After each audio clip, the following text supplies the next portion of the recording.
आज प्रियंका गांधी वाड्रा ने अपने प्रेस कॉन्फ्रेंस में कहा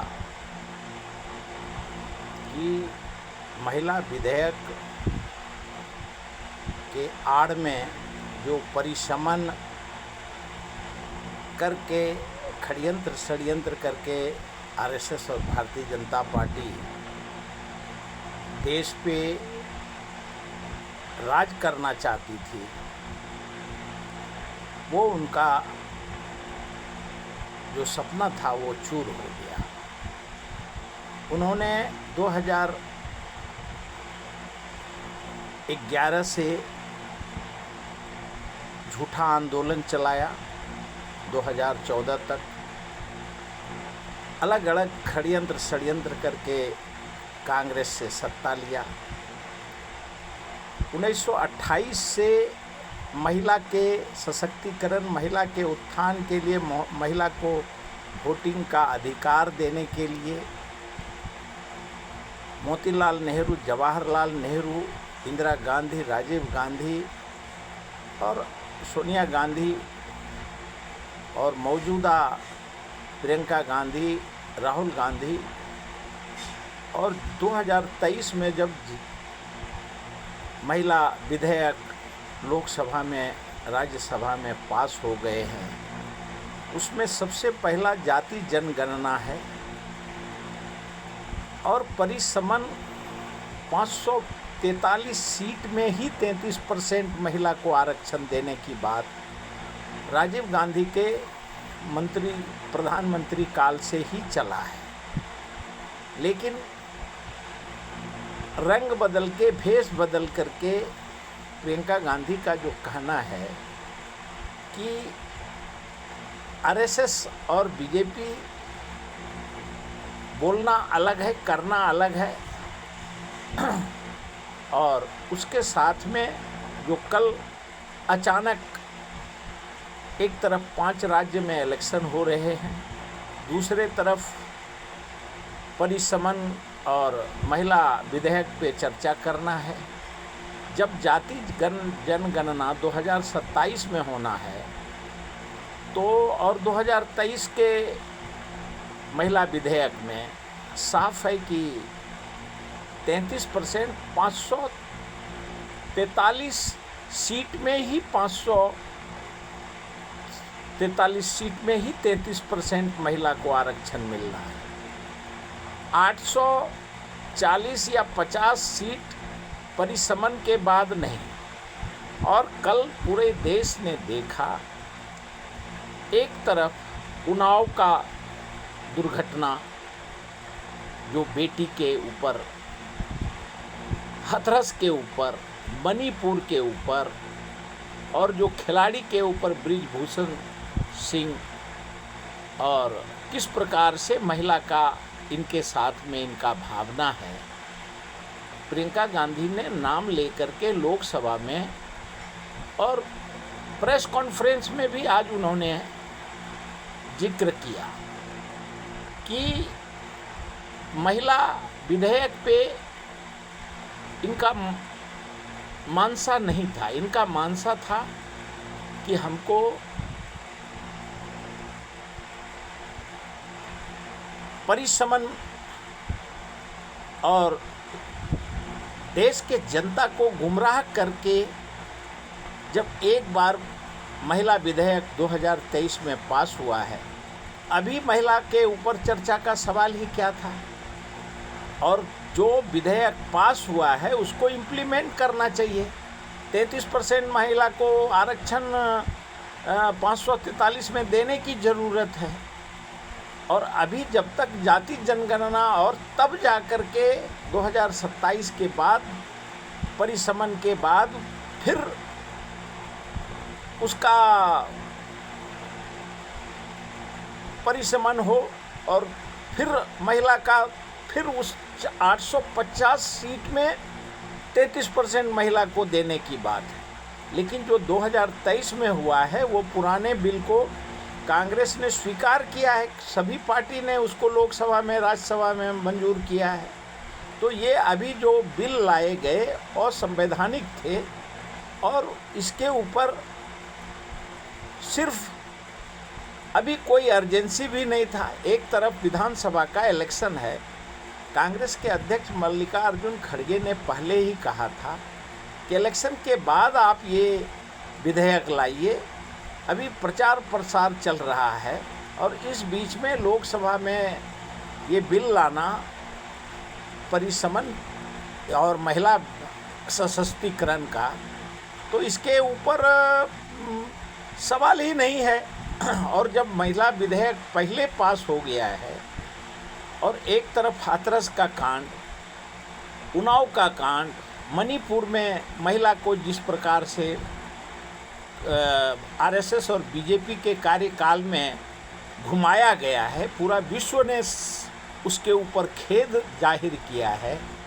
और ऐसे राजनीति पार्टी को उनका कहना है कि ये इनको महिला के ऊपर बात करने का अधिकार नहीं है। और जिस प्रकार से अभी महाराष्ट्र हो, एप्स्टीन हो, जिस मंत्रालय के मंत्रिमंडल का हरदीप सिंह पुरी का नाम है एप्स्टीन फाइल्स, यूएस जस्टिस ने दिया है, और उस देश में वो राजनीति पार्टी महिला के ऊपर सशक्तिकरण करे का बिल लाए, तो सबसे पहले भारतीय जनता पार्टी और आरएसएस को जवाब देने की ज़रूरत है कि हाथरस कांड का क्या हुआ, उन्नाव का कांड का क्या हुआ, मणिपुर में जो महिला को घुमाया गया उसका क्या हुआ। और आज जो 2014 से लेके आज तक पूरे देश में महिला का क्या दशा दुर्दशा है, उसका जवाब आरएसएस और भारतीय जनता पार्टी को देने की ज़रूरत है। महिला का सिर्फ वोट लेने का और उसके बाद उनके साथ षड्यंत्र करके सत्ता में बने रहने का, तो इनका असली चेहरा, चाल और चरित्र प्रियंका गांधी ने साफ कहा, इनका असली जो चेहरा है देश के सामने में आया। और ये इनका कांग्रेस ने कल और पूरे समूचा विपक्ष ने इनका नकाब, जो ये बोलते और हैं करते कुछ हैं, वो पूरा दुनिया ने इनके नकाब को बेनकाब कर दिया। और जो इनकी मंशा थी कि परिसमन, महिला के आड़ में परिसमन का करने का, और जाति जनगणना हुआ ही नहीं है, तो ये इनकी मंशा पे विरोधी पक्ष को सभी को कल राहुल गांधी जी ने बधाई दिया, और आज प्रियंका गांधी जी और पूरा कांग्रेस और सारे विपक्ष एक हो कर के, ममता बनर्जी हो या सभी ने खुशी जाहिर किया। क्योंकि जिस प्रकार से 11 साल से भारतीय जनता पार्टी अलग अलग तरीके से बोलना कुछ, करना कुछ, चाहे नोटबंदी हो, 370 हो, राम मंदिर हो, और जो शंकराचार्य ने भी आरोप लगाए थे कि जिस राम लाला का मंदिर का उद्घाटन साधु संत और शंकराचार्य के द्वारा होना चाहिए था, उसका उद्घाटन प्रधानमंत्री और मुख्यमंत्री कर रहा है। ये कौन सा रामलाला का उद्घाटन हो रहा है? तो उसके ऊपर शंकराचार्य ने भी सवाल उठाए थे। और अभी पूरे देश में जो मीडिया में पत्रकार ने पूछा कि भारतीय जनता पार्टी महिला के विरोध में, तो प्रियंका गांधी ने आज साफ कहा कि जो 2023 का बिल पास हुआ है वो 33% है, और उसको पूरा देश, पूरा विपक्ष मानने के लिए तैयार है और अभी भी तैयार है।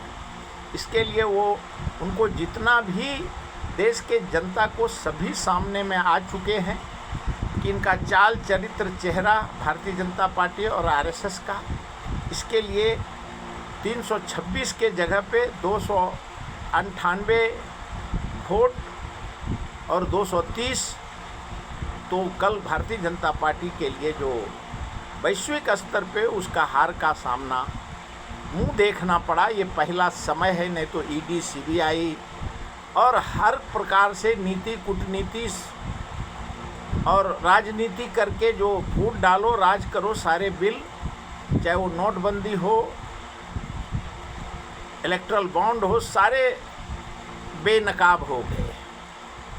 और एक तरफ ईरान और अमेरिका ने ईरान के सारे हॉर्मुज स्ट्रीट पे नाकेबंदी किया है।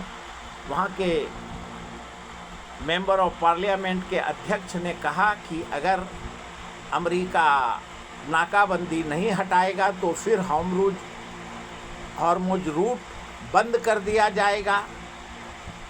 और एक तरफ राष्ट्रपति डोनाल्ड ट्रंप ने ईरान के राष्ट्रपति को बधाई दिया है कि आपने हॉर्मुज रूट खोला है।